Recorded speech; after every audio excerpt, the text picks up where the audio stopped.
The letter arrived on a Tuesday, sliding through the mail slot of my Boston apartment like a knife between ribs. I almost didn't recognize the handwriting at first. It had been 4 years since I'd seen those careful, measured strokes that belonged to David Richardson, the man who'd walked out of my life when I was 15 and left nothing but questions in his wake. My name is Emma Walsh, and at 28, I thought I'd built myself a life immune to his influence. Senior graphic designer at a boutique agency in Back Bay, my own studio apartment overlooking the Charles River, and a carefully curated circle of friends who knew better than to ask about my family history. But as I stood in my kitchen that December evening, holding that cream-colored envelope with trembling hands, all my defenses crumbled. "Emma, I heard through mutual acquaintances that you might be planning to visit Colorado for the holidays. I need to be direct with you. This isn't the right time. I'm dealing with some complicated personal situations that require my complete focus. Please don't come to Denver. I hope you can understand. David." Not Dad. Not even your father. Just David. As if we were former colleagues who'd lost touch. I read those words 3 times, each reading hitting harder than the last. The audacity of it stunned me. After 4 years of radio silence, he somehow found out about my tentative Christmas plans I'd been wrestling with for months, and decided to preemptively shut the door. My phone buzzed with a text from my best friend Jess. "Still thinking about the Colorado thing. My offer to come with you stands." I stared at the message, then back at the letter. Something inside me snapped, not broke, but snapped into place like a bone setting after a fracture. Without hesitation, I opened my laptop and pulled up flight booking sites. If David Richardson didn't want me in Denver, then Denver was exactly where I needed to be, but not on his terms. Not as his daughter begging for scraps of attention. I was going as Emma Walsh, successful designer, independent woman, someone who didn't need permission from anyone, especially not from a man who'd forfeited his right to have opinions about my life choices. Flight 847 to Denver International Airport, departing Logan at 6:45 a.m. the next morning. One-way ticket cost $312, and whatever remained of my relationship with the concept of family. The confirmation email arrived at 11:23 p.m. By 11:30, I was packing. I called in sick to work at 5 a.m., my voice steady despite the chaos in my chest. My boss, Maria, had been understanding when I'd mentioned potentially taking time off around the holidays for family matters. Now those family matters had evolved into something I couldn't quite name yet. The Uber to Logan moved through pre-dawn Boston like a ghost ship navigating familiar waters. My driver, a woman named Rose with grown children and tired eyes, glanced at me in the rearview mirror as we merged onto the Mass Pike. "Early flight?" she asked. "Spontaneous trip," I replied, watching the city I'd called home for 6 years fade into highway lights and November darkness. "Those are usually the best kind," Rose said, "or the most necessary." The plane was surprisingly full for a Wednesday morning departure. I'd managed to snag a window seat, and as we lifted off over Boston Harbor, I watched the sunrise paint the Atlantic in shades of copper and gold. Somewhere below us was the life I'd built, organized and predictable and safe. Somewhere ahead was whatever waited in Colorado. During the layover in Chicago, I did something I hadn't done in years. I Googled my father. David Richardson, 54, worked as a project manager for a construction company specializing in sustainable building practices. His LinkedIn profile showed a professional headshot of a man who'd aged into his features, gray threading through hair that had once been the same dark brown as mine. He lived in Lakewood, a suburb west of Denver, in a house I could see through Google Street View. A modest ranch with a well-maintained yard and a blue Honda Civic in the driveway. He looked ordinary, not like the larger-than-life figure who dominated my childhood memories or the villain I'd constructed in therapy sessions, just a middle-aged man with crow's feet and what might have been my smile. The flight from Chicago to Denver felt longer than the geography suggested. As we began our descent, The Rocky Mountains rose from the prairie like a jagged promise, their peaks already heavy with early winter snow. The pilot announced that Denver was experiencing clear skies and temperatures in the mid-30s, cold enough to remind me that December in Colorado wasn't December in Boston. I rented a car at DIA, a red Nissan Altima that felt too cheerful for my mission. The drive into Denver took me through suburbs that looked like anywhere America. Strip malls and chain restaurants and neighborhoods full of houses that could have been lifted from any state between the coasts. But as the mountains grew larger in my windshield, something shifted. The sky here was different, bigger somehow, and the light had a quality I'd never experienced on the East Coast. Everything felt heightened, as if the elevation was affecting more than just my breathing. I'd booked a room at a boutique hotel in Capitol Hill, Denver's Arts District. The neighborhood reminded me of Boston's South End, if South End had been transplanted to the foot of the Rockies. Victorian houses converted to galleries and coffee shops. Tree-lined streets where 20-somethings walked dogs and carried yoga mats. My hotel room was on the 3rd floor, with a view of the mountains that made me understand why people moved west. I sat on the bed, still in my travel clothes, and realized I had no plan beyond getting here.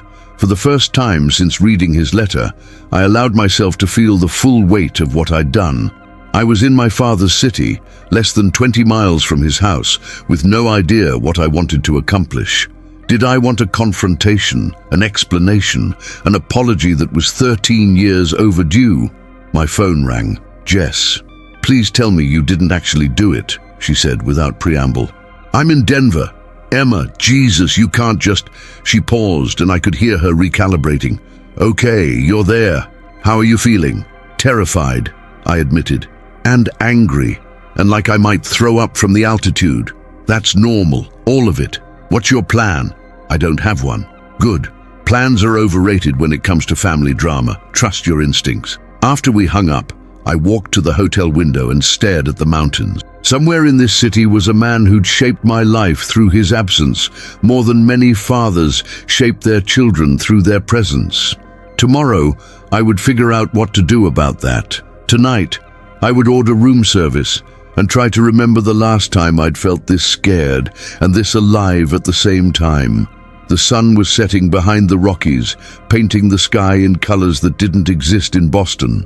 For the first time in years, I felt like I was exactly where I needed to be, even if I had no idea why.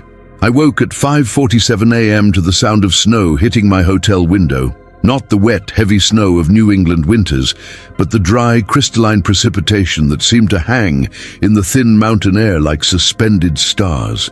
My body was still running on East Coast time, but my mind was fully present in this strange new landscape where my father existed as more than just a memory or a wound. After a shower that did nothing to wash away my anxiety, I dressed in layers, jeans, thermal shirt, wool sweater, and the warmest jacket I'd packed for what I'd originally planned as a brief holiday visit. Now, with no return ticket and no timeline, every decision felt weighted with possibility. The hotel's breakfast room buzzed with the quiet energy of business travelers and tourists preparing for ski trips. I sat by the window with coffee that tasted nothing like the Ethiopian blend I bought religiously from my neighborhood roastery in Boston, watching Denver wake up under a blanket of fresh powder. "First time in Colorado?" The voice belonged to a woman at the next table, maybe 60, with silver hair and the kind of weathered face that spoke of decades spent outdoors. "Is it that obvious?" I asked. She smiled. "You keep looking at the mountains like you can't quite believe they're real. I've lived here 40 years, and some mornings I still feel the same way." Her name was Patricia, and she was a real estate agent who'd moved to Denver from Ohio in the 80s. As we talked, she mentioned that she specialized in the western suburbs, Lakewood, Wheat Ridge, Golden. "Beautiful area," she said when I mentioned I might drive through Lakewood later.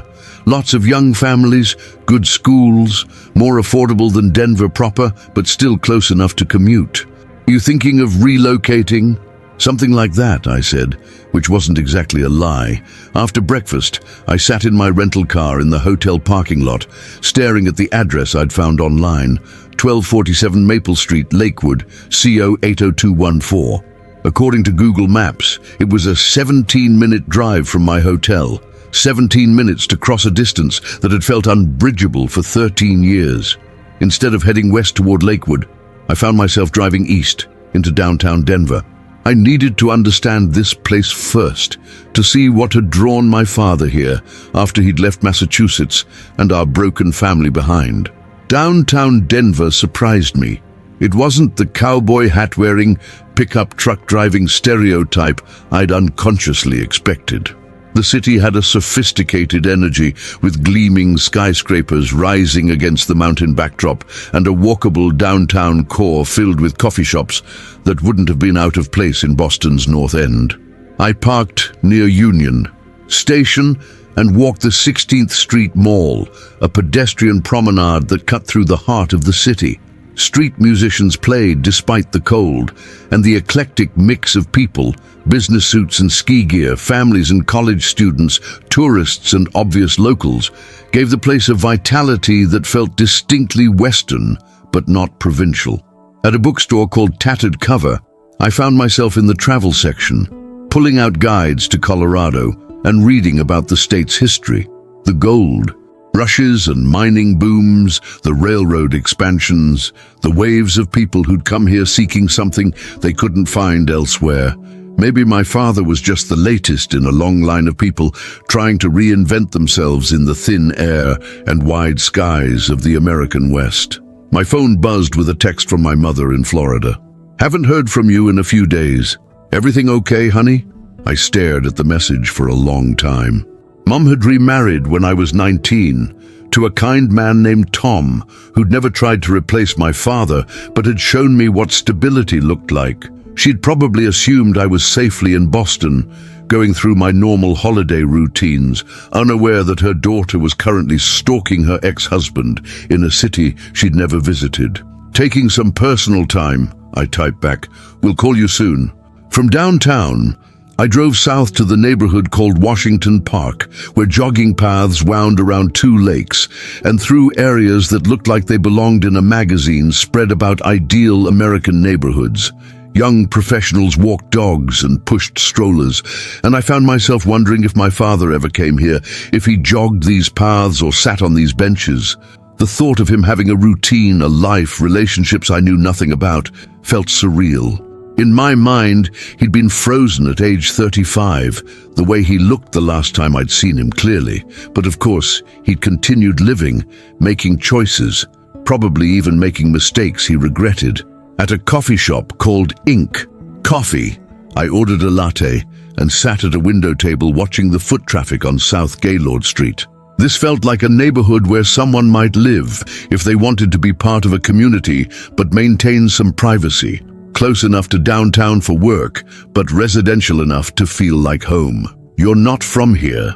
The barista, a guy about my age with intricate tattoos covering his arms, had approached my table. "That obvious? You're people watching like you're conducting an anthropological study," he said with a grin. "Plus, you ordered your latte extra hot. Locals know our altitude means liquids cool down faster, so we order them regular temp." His name was Marcus, and he'd moved to Denver from Portland 3 years earlier for what he called a change of scene. As we talked, I realized I was hungry for local perspective, for someone to help me understand what might have drawn my father to this place. "What made you stay?" I asked. "Honestly, the way people here are friendly but not invasive. You can be whoever you want to be without everyone knowing your business. Plus, the outdoor stuff is incredible if you're into that." He paused, studying my face. "You thinking about moving here?" "I'm thinking about understanding someone who did." Marcus nodded like this made perfect sense. "Ah, family archaeology. I get it. Denver's a good place for people who want to start over without completely disappearing." After he returned to work, I sat with that phrase, "start over without completely disappearing." It felt like it might contain something important about my father's choice to come here, though I wasn't sure what. The afternoon was wearing on, and I knew I couldn't avoid Lakewood forever. But first, I drove to one more place, Red Rocks Park and Amphitheater, about 20 minutes southwest of downtown. I'd heard of the famous concert venue, but I wasn't prepared for the reality of it. Massive red sandstone formations rising from the earth like ancient cathedrals, with an amphitheater carved into the rock that made every human structure seem temporary by comparison. I climbed to the top of the amphitheater seating and sat looking out over the Great Plains, stretching toward Kansas, the late afternoon sun painting everything in shades of gold and amber. The silence was profound, not the silence of an empty room, but the silence of geological time, of spaces too vast for human noise to fill. For the first time since receiving my father's letter, I felt something other than anger or hurt. Sitting there among rocks that were millions of years old, our family drama felt simultaneously crucial and insignificant. Whatever had driven my father to Colorado, whatever personal situations he was dealing with now, they were part of a larger story about people seeking something beyond the lives they'd built elsewhere. The drive to Lakewood took me through West Denver neighborhoods that gradually became more suburban, strip malls giving way to residential streets lined with ranch houses and split levels from the 60s and 70s. The mountains loomed larger here, no longer a distant backdrop, but an immediate presence that seemed to watch over every backyard and playground. Maple Street was exactly what I'd expected, a quiet residential road with mature trees and well-maintained houses, the kind of neighborhood where people knew their neighbors' names and borrowed each other's lawnmowers. Number 1247 was a single-story ranch with beige siding and brown trim, a two-car garage, and a small front yard currently covered in snow. The blue Honda Civic from Google Street View sat in the driveway. I parked across the street and 3 houses down, feeling like a private investigator in a bad movie. The house looked lived in, but not particularly personal. No decorative touches that would reveal anything about the person inside, no signs of hobbies or interests or relationships. As I sat there, the front door opened and a man emerged. Even from a distance, even after 13 years, I recognized the way he moved. Purposeful but unhurried, like someone who'd learned to conserve energy for the things that mattered. David Richardson was older, grayer, wearing a heavy coat and carrying what looked like a canvas bag. He got into the Honda and backed out of the driveway without glancing in my direction. I followed him. The drive took us east, back toward Denver, through neighborhoods I'd explored earlier that day. He drove like someone familiar with the traffic patterns, taking side streets to avoid congestion, moving with the confidence of someone who'd found his roots through trial and error. He parked in front of a community center in a neighborhood called Berkeley, and I watched from half a block away as he pulled the canvas bag from his back seat. Through the building's windows, I could see people setting up chairs in what looked like a meeting room. A sign by the entrance read, Addiction Recovery Support Group, Wednesday evening, 8:30 p.m., all welcome. I sat in my car for a long time after he'd gone inside, pieces of a puzzle I didn't know I was solving suddenly clicking into place. The personal situations he'd mentioned in his letter, the reason he didn't want me to come to Denver, the careful distance he'd maintained from all of us for so many years. When the meeting ended 90 minutes later, I watched him emerge with several other people, their body language suggesting the easy familiarity of a group that had been gathering for a while. He shook hands with a few people, embraced one man who looked to be in his 70s, and walked back to his car with the same unhurried pace. I didn't follow him home. Instead, I drove back to my hotel through Denver streets that now felt less foreign, past landmarks I was beginning to recognize. In my room, I ordered Chinese takeout and sat by the window, watching snow continue to fall on a city that was starting to make sense to me. My father was in recovery, had been probably for some time, and he was terrified that my presence might threaten whatever stability he'd built for himself in this place, where people could start over without completely disappearing. For the first time since boarding that plane in Boston, I thought I might understand what I was really doing here. I spent Thursday morning in the hotel gym, running on a treadmill while staring at the mountains and trying to process what I'd learned the night before. The thin air made every step feel like an accomplishment, and by the time I'd finished 3 miles, I felt clear-headed enough to make some decisions.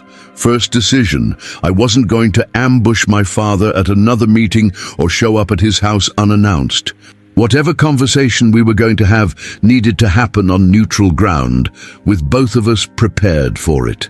Second decision, I needed to understand more about his life here before that conversation could be productive. After a breakfast of steel-cut oats and coffee that was slowly growing on me, I drove to the main branch of the Jefferson County Public Library in Lakewood. If David Richardson had been living here for several years, there might be traces of his involvement in community activities, volunteer work, or other public records that could help me piece together who he'd become. The librarian, a woman named Susan with kind eyes and the patient demeanor of someone who'd helped countless people navigate both databases and life crises, guided me to the public computers and showed me how to access local newspaper archives. "Researching family history?" she asked. "Something like that," I said, which was becoming my standard response to inquiries about my presence in Colorado. The search for David Richardson in the Lakewood Sentinel and Denver Post archives turned up more than I'd expected. Not scandal or drama, but the quiet accumulation of a life lived in service to others. His name appeared in connection with Habitat for Humanity builds, volunteer work at a local food bank, and participation in a community garden project that provided fresh vegetables to lower-income residents. One article from the previous spring particularly caught my attention. Local volunteers help rebuild family home after fire. David was quoted as the project coordinator, explaining how the construction company he worked for had donated materials and expertise to help a family whose house had been destroyed in an electrical fire. "It's about more than just building walls," the quote read. "It's about rebuilding trust. Trust that the community will support you when things fall apart. Trust that you can create something stable again even after everything seems lost."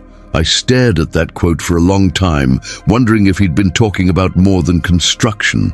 Another search, this time for addiction recovery resources in the Jefferson County area, revealed a network of support groups, treatment centers, and community organizations that I'd never known existed.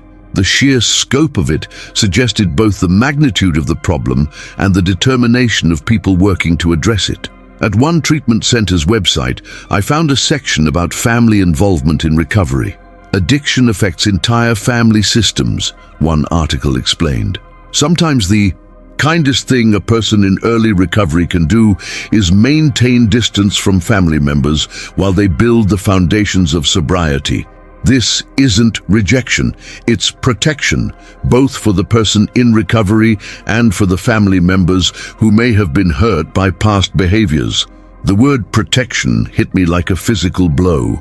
All these years, I'd interpreted my father's absence as abandonment, as evidence that I wasn't worth fighting for. But what if it had been the opposite? What if staying away had been his way of trying to protect me from whatever chaos his addiction had created? I left the library with more questions than answers, but also with a growing sense that the story I'd been telling myself about my father might be incomplete. For lunch, I drove to a place called Lakewood Heritage Center, a small museum and historic village that preserved the area's agricultural and early suburban history. The volunteer at the front desk, a retired teacher named Barbara, was happy to talk about how the community had evolved over the decades. "Used to be mostly farms and ranches out here," she said, as we walked through exhibits about the area's development. Then, in the 50s and 60s, it became one of the first planned suburban communities in Colorado. Lots of families looking for something different from city life, but still wanting to be connected to opportunities in Denver. What kind of people settle here now?" I asked. "All kinds. Young families, retirees, people making fresh starts. We get a lot of folks who want the benefits of urban life but need more space, literally and figuratively." She paused at a display about community organizations. "There's a strong tradition here of people looking out for each other. Maybe it comes from the farming background, where neighbors had to depend on each other to survive. That afternoon, I did something I hadn't planned. I attended an Al-Anon meeting in downtown Denver. Al-Anon, I'd learned from my library research, was a support group for families and friends of people with addiction. I'd never considered that I might qualify for such a group, but sitting in the community center where my father attended his meetings had made me realize that addiction's effects ripple outward in ways I'd never fully understood. The meeting was held in a church basement that smelled like coffee and industrial carpeting, with about 15 people sitting in a circle of folding chairs. The demographics surprised me. Not what media stereotypes had led me to expect, but a cross-section of ordinary people, a woman in scrubs who looked like she'd come straight from a hospital shift, a man in a business suit, a college student with textbooks in her backpack, several people who could have been my neighbors in Boston or my parents' friends in Florida. I didn't share during the meeting, just introduced myself as Emma and said I was visiting from out of town. But I listened as people talked about learning to detach with love, about the difference between helping and enabling, about the guilt and anger and confusion that comes with loving someone whose addiction has changed them into a person you no longer recognize. One woman, probably in her 50s with graying hair and paint under her fingernails, talked about her adult son. "I spent years trying to fix him, trying to love him back to health," she said. "It nearly destroyed me. Learning to step back, to let him face the consequences of his choices while still loving him, that's been the hardest thing I've ever done. But it's also been the thing that saved us both." Another person, a man about my age, spoke about his father. "He's been sober for 3 years now, and our relationship is better than it's ever been. But it took him getting completely away from our family for about 2 years before he could get clean. At the time, I thought he was abandoning us. Now I understand he was doing the hardest thing he could possibly do, choosing recovery over the comfort of familiar dysfunction." Walking back to my car after the meeting, I felt like I'd been given a new language for understanding my father's choices. The abandonment I'd experienced was real. A 15-year-old doesn't understand the difference between protection and rejection. But the motivation behind those choices might have been more complex than I'd ever imagined. That evening, I called, Jess from my hotel room. "How are you holding up?" she asked immediately. "I think I've been wrong about everything," I said, and found myself crying for the first time since I'd arrived in Colorado. I told her about the meetings, the library research, the Al-Anon group. As I talked, I could hear her moving around her apartment, probably making tea the way she always did when we had serious conversations. "So what are you going to do?" she asked when I finished. "I'm going to write him a letter." "A letter?" "He communicated with me through a letter. Maybe that's his preferred medium for difficult conversations. And maybe I need to let him know that I'm here not to disrupt his recovery, but to understand it." I spent the next 2 hours crafting that letter, writing and rewriting, until I found words that felt true. "David, I'm in Colorado. I got your letter telling me not to come, and I came anyway, but not for the reasons you might think. I've spent the last few days learning about your life here, and I think I understand now why you asked me to stay away. I've been to Al-Anon meetings. I've read about family involvement in recovery. I think I'm beginning to understand that your absence from my life might have been about protection rather than abandonment. I'm not here to disrupt your sobriety or make demands on your time and energy. I'm here because I realized that the story I've been telling myself about why you left might be incomplete, and I'd like to understand the whole truth, not just the parts that fit my 15-year-old understanding of the situation. I'm staying at the Oxford Hotel in Denver until Sunday. If you're willing to have a conversation, maybe just coffee somewhere public and safe, I'd like that. If you're not ready, I understand that too. Your recovery has to come first. I'm proud of the life you've built here. From what I can see, you're helping people and being part of a community in ways that matter. I wanted you to know that. Emma P.S. I followed you to your Wednesday meeting. I'm sorry for invading your privacy like that, but it helped me understand what you meant about personal situations. I won't do anything like that again. I printed the letter at the hotel's business center and drove to Lakewood as the sun was setting behind the mountains. I slipped the envelope under his front door and drove away without looking back. Now I had to wait and see if 13 years of silence could be broken by an honest conversation between two adults who'd both been shaped by choices neither of them had fully understood at the time. Friday passed like a held breath. I woke early and tried to distract myself with tourist activities. The Denver Art Museum, a walk through the Botanic Gardens, lunch at a restaurant in the Highlands neighborhood that reminded me of places I'd loved in Boston. But every activity felt like killing time, and every hour that passed without response to my letter felt heavier than the last. By evening, I'd convinced myself that I'd misread the situation entirely. Maybe David's recovery was more fragile than I'd understood. Maybe my presence in his city felt like a threat regardless of my intentions. Maybe some silences were meant to remain unbroken. I was sitting in my hotel room, laptop open to flight booking sites, when my phone rang at 8:23 p.m. Unknown Colorado number. Emma. The voice was older than I remembered, more tentative, but unmistakably his. Hi, David. A pause that lasted long enough for me to count my heartbeats. I got your letter, he said. I've been thinking about it all day. I'm sorry if I overstepped. You didn't. Another pause. Would you be willing to meet tomorrow morning? There's a place called Snooze on South Broadway. It's usually busy enough to feel public, but quiet enough to talk. Yes, I said, probably too quickly. What time? 10 o'clock? I'll be there. Emma? He said as I was about to hang up. Yeah? Thank you for understanding. About the recovery thing, and for coming here despite what I wrote. Sleep that night was intermittent and full of dreams I couldn't quite remember upon waking. By 9 a.m., I was dressed and redressed 3 times, finally settling on jeans and a sweater that felt substantial enough for the conversation ahead, but not so formal as to suggest this was a business meeting.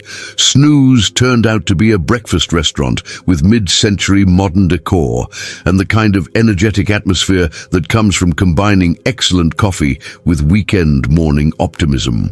I arrived 15 minutes early and claimed a corner booth that offered both privacy and easy exit routes.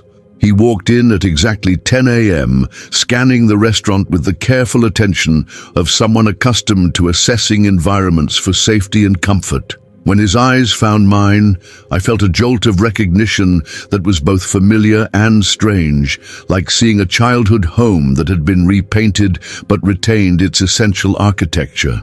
David Richardson at 54 was both exactly what I'd expected and completely different from my memories. The same tall frame, but leaner now, more deliberate in his movements. His hair had gone mostly grey, and there were lines around his eyes that spoke of both laughter and worry. He wore a denim shirt and khakis that looked like they'd been chosen for comfort rather than style. Emma, he said, sliding into the booth across from me. Up close, I could see that his hands shook slightly, whether from nerves, caffeine, or something else I couldn't tell.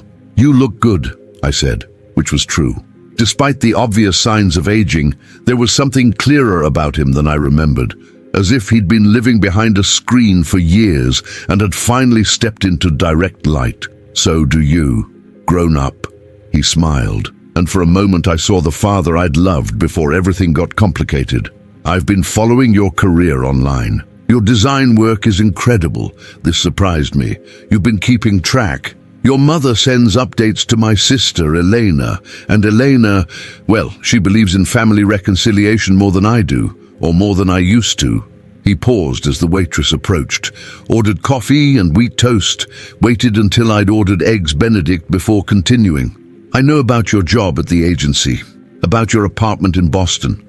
I know you volunteer at a literacy program in Roxbury. I'm proud of who you've become, but not proud enough to be part of it. The words came out harder than I'd intended, and I saw him flinch slightly. That's fair, he said, and it's complicated. Our coffee arrived, giving us both a moment to regroup. I watched him add cream and sugar with the same precise movements I remembered from childhood breakfasts that felt like they'd happened in another century. The drinking started when you were about 8, he said without preamble. At first it was just normal adult drinking, I thought. Beer after work, wine with dinner, but it escalated gradually the way these things do. By the time you were 12, I was drinking every day. By the time you were 14, I was drinking all day whenever I wasn't at work. I wrapped my hands around my coffee mug, trying to anchor myself to something solid. Your mother tried to help, tried to get me into treatment, tried everything she could think of. I'd promised to quit, stay sober for a few days or weeks, then relapse worse than before. The fights got uglier. I started missing your school events, forgetting commitments, showing up drunk to things that mattered to you. I remember some of that, I said quietly. The night I left, do you remember that night? I did. February 14th, my 15th birthday. He'd missed my birthday dinner because he'd been drinking at a bar instead of coming home from work. When he finally showed up at 10 p.m., he and my mother had gotten into a screaming fight that ended with him throwing a coffee mug against the kitchen wall and her telling him to get out. I was drunk that night and angry, and I said things to both of you that were unforgivable. Your mother gave me an ultimatum: get treatment or leave. And he stopped, stared into his coffee. I was so deep in the addiction by then that treatment felt impossible. Leaving felt easier. Easier for who? For me, which is the most selfish thing I've ever admitted out loud. He looked up at me. I told myself I was protecting you from seeing me get worse, but the truth is, I was protecting myself from having to do the hard work of getting sober while being accountable to people who loved me. Our food arrived, but neither of us touched it immediately. I moved around a lot those first few years, he continued. Phoenix, Albuquerque, up to Montana for a while. I was still drinking, still making bad decisions, but at least I wasn't making them in front of you and your mother. I kept telling myself I'd get my act together and come back, but months turned into years, and the shame of staying away got bigger than the shame that had made me leave in the first place. What changed? I almost died. He said it matter-of-factly, the way someone might mention a missed train. DUI accident in New Mexico 3.5 years ago. I was alone in the car, thank God, but I wrapped it around a tree and spent 2 weeks in the hospital. When I got out, I had a choice: get sober or die. It felt that simple. And you chose Colorado. I chose a treatment program in Colorado Springs that had a good reputation for helping people who tried to get sober before and failed. After I completed the program, I decided to stay in the state. Denver felt like a place where I could build a new life without running into reminders of who I'd been at my worst. I took a bite of Eggs Benedict, though I barely tasted it. Why didn't you reach out when you got sober? Because I didn't trust it at first. I'd been sober before, never for very long, but long enough to think I had it figured out. I needed to know this time was different before I risked hurting you again. He paused. And because I wasn't sure you'd want to hear from me. 15-year-old girls don't usually forgive fathers who abandon them, and I figured 28-year-old women probably don't either. But you've been sober for 3.5 years. 3 years, 4 months, and 16 days, he corrected. But who's counting? A ghost of a smile crossed his face. The thing about recovery is that you learn to take it one day at a time. But you also learn that time doesn't automatically heal the damage you've done to other people. I could be sober for 20 years and still not deserve forgiveness from you or your mother. I set down my fork. Is that why you told me not to come? Because you don't think you deserve forgiveness? Partly, but also because recovery is fragile. Especially family relationships in recovery. There are people in my meetings who've relapsed because they tried to rebuild damaged relationships before they were ready, or because family members had expectations they couldn't meet. He leaned forward. When Elena told me you were thinking about visiting, I panicked. Not because I don't want to see you, but because I was terrified of disappointing you again. And yet here we are. Here we are. He took a sip of coffee. Your letter helped me understand that you weren't coming here to demand anything from me. That made all the difference. We sat in comfortable silence for a moment. the breakfast crowd swirling around us like we were a stone in a stream. "Can I ask you something?" I said. "Anything. Do you ever think about what our relationship might have looked like if you'd gotten sober earlier, if you'd fought harder to stay?" He was quiet for so long I thought he might not answer. When he finally spoke, his voice was rough. "Every day, but thinking about it too much is dangerous for me. In recovery, we call it living in the wreckage of the future, spending so much time mourning what might have been that you can't work with what actually is." He looked directly at me. "What actually is? I missed your high school graduation, your college graduation, probably boyfriends and heartbreaks and achievements and all the moments that make up a life. I can't get those back, and I can't make them up to you. What can you do? I can try to be present for whatever comes next, if you want me to be. I can try to be the father you deserve now, even though I wasn't the father you deserved then." I felt tears threatening and blinked them back. What would that look like? I don't know. I've never done this before, trying to rebuild a relationship with an adult child. Maybe we start small. Maybe we stay in touch. Maybe you come back to visit sometime, when it feels right for both of us. He paused. "Maybe I could visit Boston someday if you'd want that." "I'd want that." "Really?" "Really. But I have questions. Lots of them." I figured. For the next hour, I asked him everything I'd been storing up for 13 years. About why he'd never called on my birthday. About whether he'd ever regretted leaving. About his current life, his job, his relationships. About whether he'd ever thought I might need him during all those years he was gone. He answered everything honestly, sometimes painfully so. Yes, he'd regretted leaving, but for selfish reasons at first, because he missed the comfort of family, not because he understood the damage he'd done. No, he'd never figured out how to call on my birthday because he'd been too ashamed to risk hearing disappointment in my voice. Yes, he'd wondered if I needed him, but he'd convinced himself that my mother and stepfather were providing stability he couldn't. "The hardest part," he said as we reached the bottom of our second cups of coffee, "is accepting that my addiction didn't just hurt me. It stole years from you, from your mother, from any relationship we might have had. I can't undo that damage, but I can stop creating new damage." What does that mean practically? It means if we're going to have a relationship going forward, it has to be built on who we are now, not who we were before I got sober. It means I can't try to be the father you needed at 15, because you're not 15 anymore. It means we have to figure out what it looks like for two adults to choose to be family. Outside, the December snow had started again, coating the windows of the restaurant and muffling the sound of traffic. I watched people hurry past, bundled against the cold, and thought about how different this conversation was from any scenario I'd imagined during the sleepless hours of the past few days. "I should probably head back to Boston soon," I said. "I have work, responsibilities." "Of course." He looked disappointed but not surprised. "When were you thinking?" "Maybe Sunday. Give myself tomorrow to process all this." Would you like to see where I work? It's not far from here, and I'm proud of what we do there. Only if you want to." I looked at this man who was my father, but also a stranger, trying to calibrate how much connection felt right for both of us. "I'd like that," I said. The construction company occupied a converted warehouse in an industrial area south of downtown, with offices upstairs and workshop space on the ground floor. David's co-workers, a mix of architects, project managers, and craftspeople, greeted him with the easy familiarity of people who genuinely liked each other. Several asked if I was visiting for the holidays, and David introduced me simply as my daughter Emma, visiting from Boston.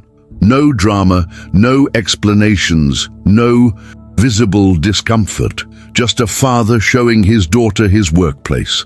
The company specialized in sustainable building practices and affordable housing projects.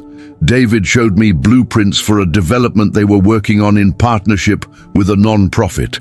Energy-efficient houses designed for families transitioning out of homelessness. The goal is to build homes that are both environmentally responsible and economically sustainable for the families who will live in them, he explained, as we looked at plans that incorporated solar panels, energy-efficient appliances, and community garden spaces. A lot of the people we're building for have experienced instability in housing before. We want to create places that feel permanent, that people can take pride in. I could hear the passion in his voice, see it in the way he handled the blueprints. This wasn't just a job for him, it was part of how he'd rebuilt his sense of purpose. "This is incredible work," I said, and meant it. "It's the best job I've ever had, partly because I'm finally doing it sober, but also because it feels like I'm building something instead of just existing." On the drive back to my hotel, we made tentative plans. He would call me in a few weeks, once we'd both had time to process our conversation. I would send him photos of my current design projects. Maybe in the spring, he could visit Boston for a weekend. "No pressure," he said as we pulled up to the Oxford Hotel. "If it ever feels like too much, if my presence in your life starts to cause problems, you can tell me. I won't disappear again, but I can give you space if you need it." "I don't want space," I said. "I want to figure out how to be family with you. It's going to be weird and complicated, but I want to try." He smiled, the first completely unguarded smile I'd seen from him. "I want to try too." After he drove away, I sat in the hotel lobby for a long time, watching snow fall outside the floor-to-ceiling windows. Tomorrow, I would fly back to Boston, to my apartment and my job and my carefully constructed life, but I would also carry with me the knowledge that my father was alive and sober and willing to do the work of rebuilding trust. It wasn't the reconciliation I'd fantasized about as a teenager. No dramatic apologies or tearful embraces. No promises that everything would be perfect from now on. It was something more realistic and ultimately more valuable. Two adults acknowledging the damage that had been done and agreeing to try building something new from what remained. That night, I called my mother. "I'm in Denver," I said when she answered. "Denver? Emma, what?" I saw Dad. We talked. I think we're going to be okay." There was a long pause, and when she spoke again, her voice was careful. "How do you feel about that?" "Scared, hopeful, like I'm 28 years old and just figuring out that some stories don't end the way you expect them to." "The best stories rarely do," she said. "I'm proud of you for going out there. That took courage. It took stubbornness. But maybe that's the same thing sometimes." After we hung up, I booked my flight home and started packing. But as I folded clothes into my suitcase, I realized I wasn't the same person who had thrown these items into a bag 3 days earlier in a fit of angry determination. I was someone who had learned that forgiveness doesn't require forgetting, that family can be rebuilt even after it's been broken, and that sometimes the bravest thing you can do is show up for a conversation you're not sure you're ready to have. The letter that had brought me here had said, "Don't come." Does it? But I had come anyway, and in doing so I discovered that the space between words, between don't and come, between then and now, between who we were and who we might become, was exactly where healing lived. Flying home the next morning, I looked down at the Colorado landscape one more time. Somewhere in that maze of suburbs and mountain foothills was a man I was learning to call my father again, building houses for people who needed second chances. I understood now that we were all building something new on the foundation of what we'd lost. And for the first time in 13 years, that felt like enough to begin with. 6 months later, I was standing in my Boston apartment, staring at a package that had arrived with no return address, but Colorado postmarks. Inside, wrapped in tissue paper, was a small wooden jewelry box with intricate inlay work, turquoise and silver in geometric patterns that looked Native American inspired. A handwritten note was tucked inside. "Emma, I made this in a woodworking class I've been taking at the community center. The instructor is a Pueblo artist who's been teaching traditional techniques. I thought you might like it. David." It was the 4th piece of mail I'd received from him since returning to Boston. The first had been a postcard of red rocks with a simple thank you written on the back. The second was a newspaper clipping about a Habitat for Humanity build his company had completed, with a sticky note that read, thought you'd want to see the finished houses. The third was a book, The Body Keeps the Score by Bessel van der Kolk, with a bookmark at a chapter about intergenerational trauma and a note that said, "This helped me understand some things about how addiction affects families. No pressure to read it, but it's there if you want it."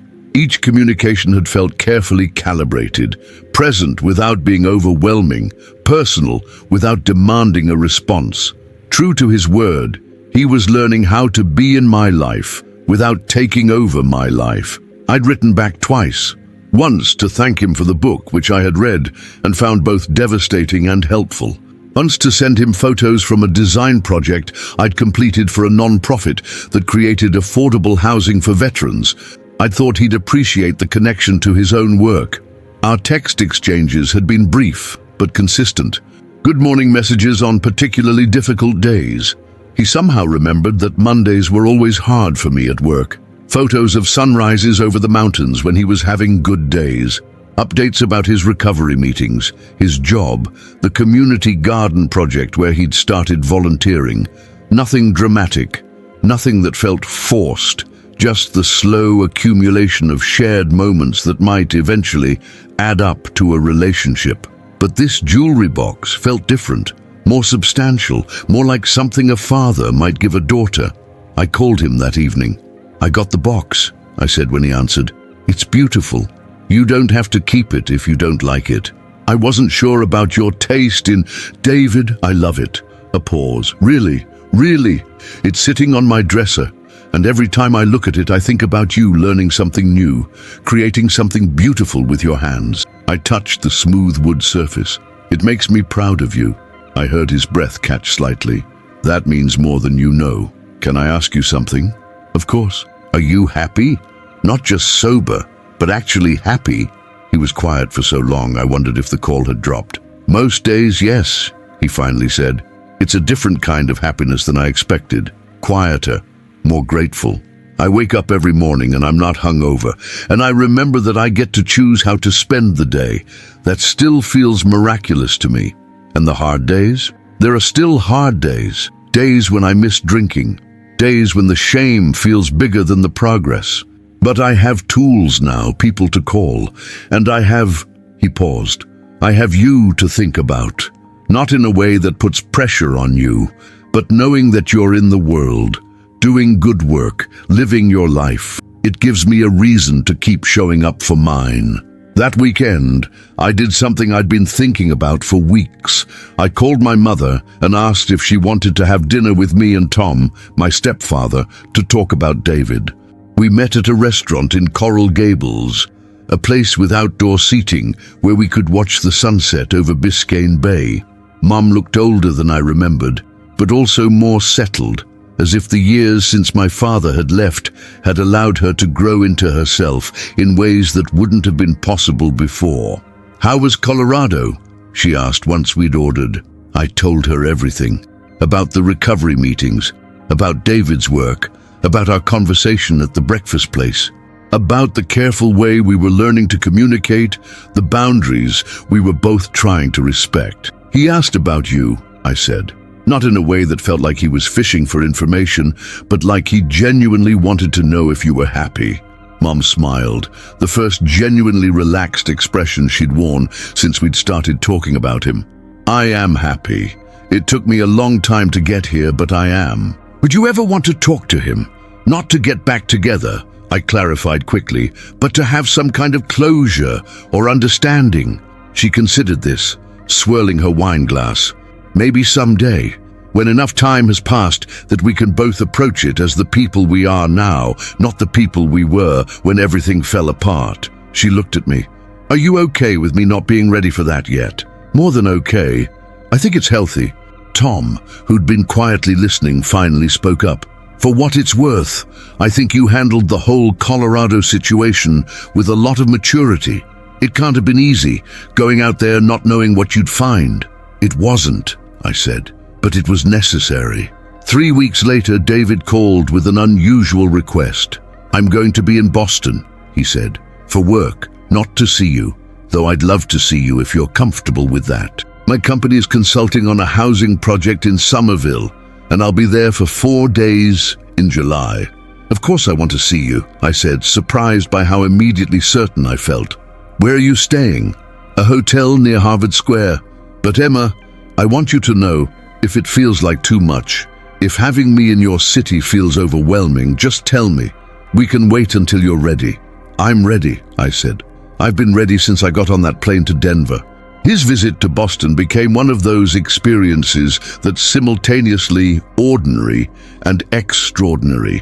He arrived on a Tuesday and we met for dinner at a restaurant in my neighborhood that I'd chosen because it felt authentically Boston, but not so precious that it would make either of us nervous. He looked good, tanned from Colorado sun, wearing a blue button-down that brought out his eyes.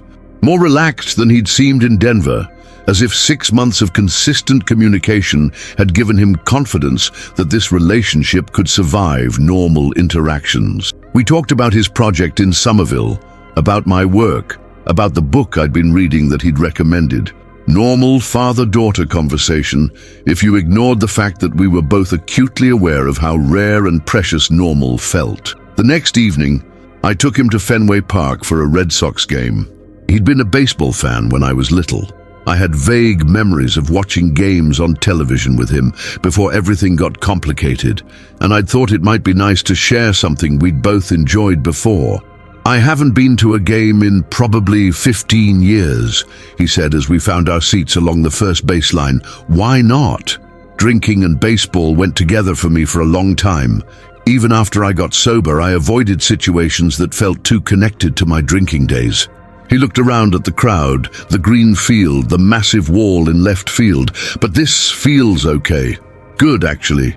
We bought overpriced hot dogs and beer, root beer for him, regular beer for me, and settled in to watch the Sox play the Twins. It was a close game, well played, and David proved to have retained his encyclopedic knowledge of baseball statistics and Red Sox history. You know what I missed most? He said during the 7th inning stretch. What? This.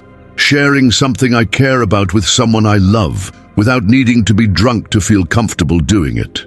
It was the first time he'd said he loved me since I was 15 years old. I love you too, I said, and meant it in a way that felt both continuous with childhood love and completely new.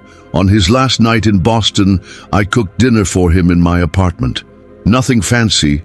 Pasta with homemade sauce, salad, bread from the bakery down the street. But it felt significant, having him in my space, seeing how I live. He noticed everything, the photographs on my walls, the books on my shelves, the design projects scattered across my dining table. He asked thoughtful questions about my work, about the neighborhood, about the friends whose pictures were displayed around the living room. You've built a good life here, he said as we cleaned up after dinner. I'm trying to. No, Emma, you have. You're doing work that matters. You have people who care about you. You've created something stable and beautiful. He dried a plate carefully before setting it in the cabinet. I'm proud of who you've become, and I'm grateful that you've let me see it. After he left for his hotel, I sat in my apartment and tried to process how different it felt to have had him there.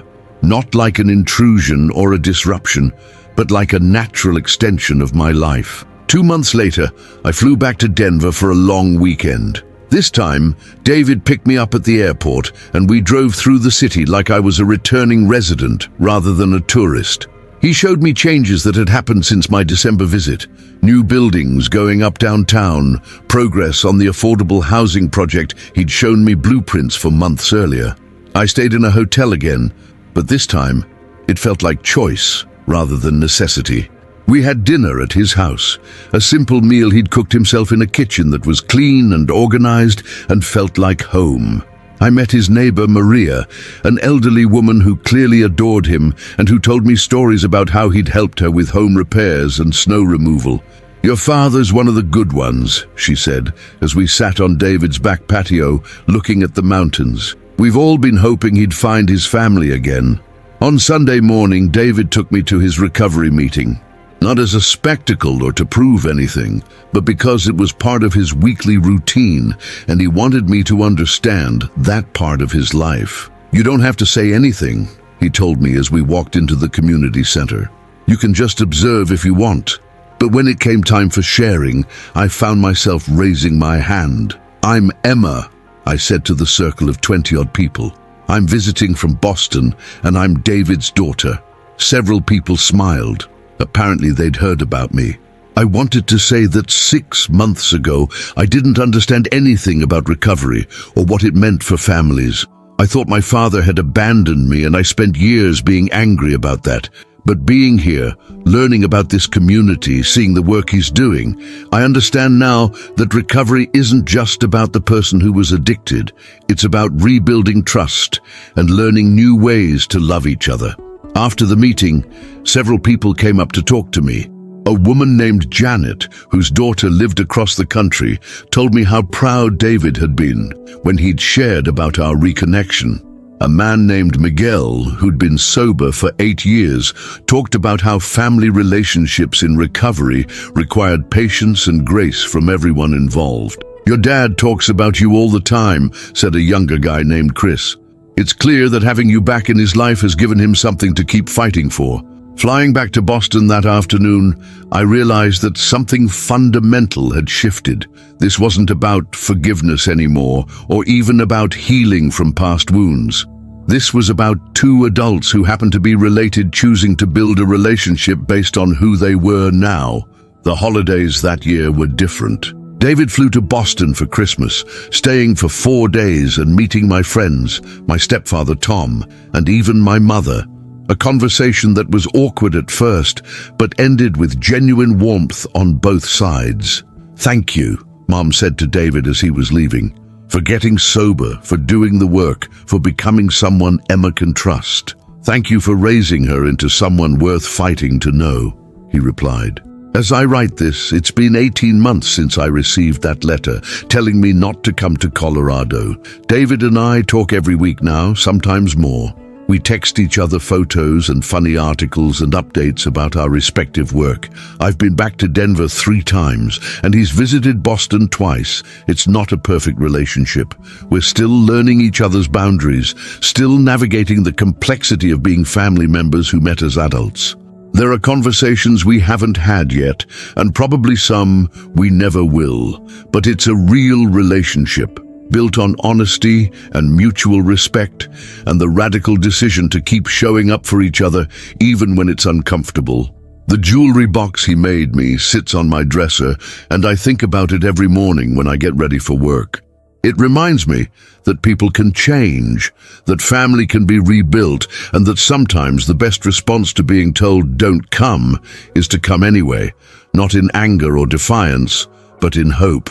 Last week, David sent me a photo of the latest Habitat for Humanity house his company had completed, a small, efficient home with solar panels and a garden plot built for a single mother and her 2 daughters who'd been living in transitional housing. "Another family getting a fresh start," his text read. I looked at the photo for a long time, thinking about fresh starts and second chances and the patient work of building something lasting from whatever materials you have left. Then I texted back, "Proud of you, Dad." It was the first time I'd called him that in 13 years, and this time it felt like the truth.